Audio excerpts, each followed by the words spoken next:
about a week and a half since these fires tore through so many communities in LA County. I'm curious as to how those that evacuated are doing. I'm at one of the shelters here and going to go in and talk to Red Cross and hopefully get some insight as to what people are really going through. At the Westwood Recreation Center in Los Angeles, a Red Cross shelter is where I met Bob Marsh of Pacific Palisades, and is now approaching 2 weeks without a home. It's like having a death in the family. You know they're dead. You know that they haven't been buried yet, so you haven't seen that, so you don't have the closure. That's what it feels like now. I'm at the point where I don't have enough closure to decide what I want to do. Whether I want to reestablish myself in Los Angeles, whether I want to move to another city in California, whether I want to move out of state. There's all kinds of options, and I haven't made any decisions yet, and I really don't know the best way to do that. Thousands of people are displaced, whether in shelters or staying with family and friends or hotels. I decided to head back into the fire zone on the Pacific Coast Highway.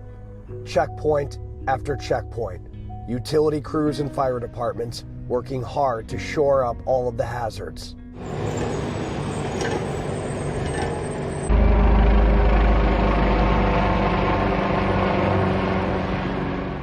In terms of sheer destruction, it just outweighs anything I've ever seen. The number of homes that have been burned, what will likely be the dollar figure to fix this all is going to be orders of magnitude higher than any other fire we've had in California.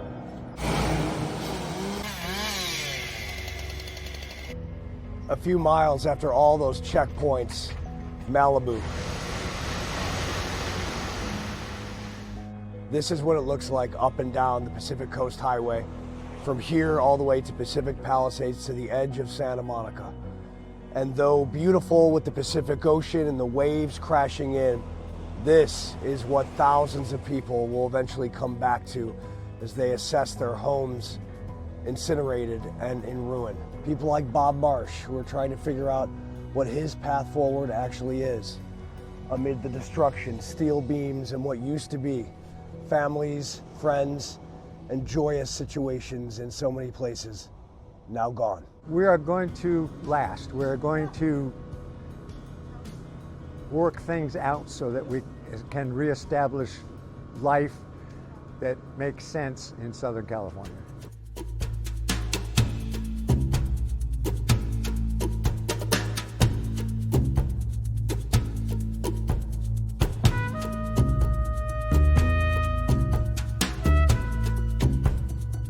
Outside of the containment zones, life carries on.